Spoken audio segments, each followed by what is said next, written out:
आपको तो पता ही, अपने आपके जो दर्शक है उनको बताना चाहता हूं, सो कॉल्ड हिजबुल मुजाहिदीन कश्मीर की आजादी के लिए जंग लड़ेंगे और हमारा हम जिहाद लड़ेंगे।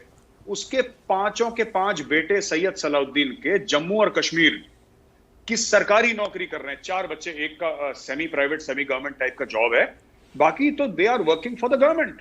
इंडियन गवर्नमेंट उनकी सैलरी देती है। उनका बाप है सैयद सलाउद्दीन जो मुजफ्फराबाद में बैठा है, कभी इस्लामाबाद में बैठा है। ये जो हाफिज सईद है, हाफिज सईद के कितने बेटे जिहाद कर रहे हैं?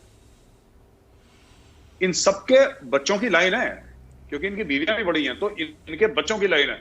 इन्होंने एक बच्चा अपना मरने के लिए नहीं भेजा कि बेटा तू मर मत, तू एक काम कर, तू इंडिया चले जा, ये लाइन ऑफ कंट्रोल है, तू इंडिया चले जा और एक बार कुछ मत करना, इंडियन आर्मी के ऊपर तू पत्थर फेंक दे, हम तेरे को मुजाहिद मान लेंगे, गाजी मान लेंगे।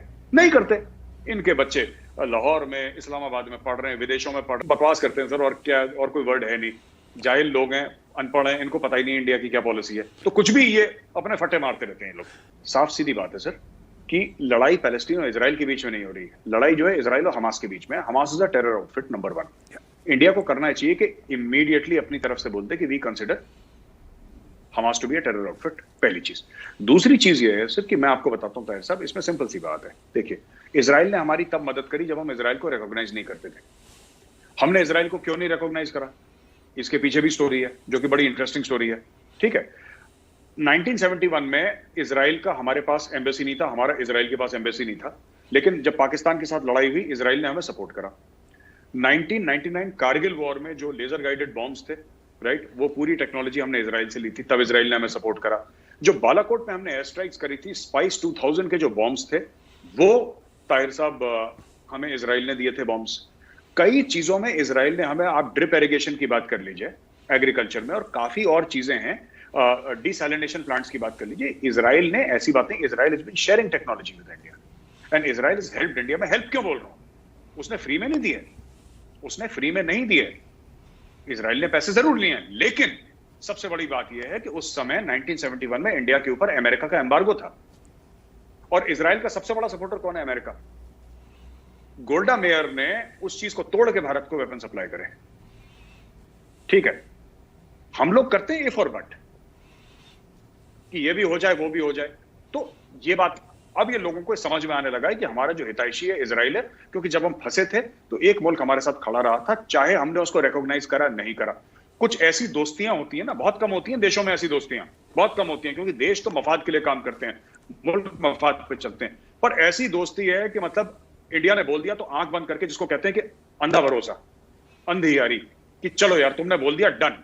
इजराइल ने हर समय ऐसा करा है सर, हर समय इजराइल ने इंडिया की मदद करी। Israel has always stepped up and helped India and I think we should do the same. Al Aqsa mosque के अंदर इजराइल घुस गई, ठीक है जी, अल अक्सा मॉस्क के अंदर इजराइल घुस गई, इनका बड़ा दिल टूट गया। चलो ठीक है, हम कहते हैं नहीं घुसना चाहिए था, हम ये भी नहीं कहते पत्थरबाजी हो रही है, XYZ जो भी हो रहा है। अगेन 70s में, आई थिंक 78 या 79 में, ये जो अल अक्सा मॉस्क की बात कर रहे हैं ना आज की तारीख में, टेररिस्ट घुस गए थे मक्का के मॉस्क में, ग्रैंड मॉस्क ऑफ मक्का में सर।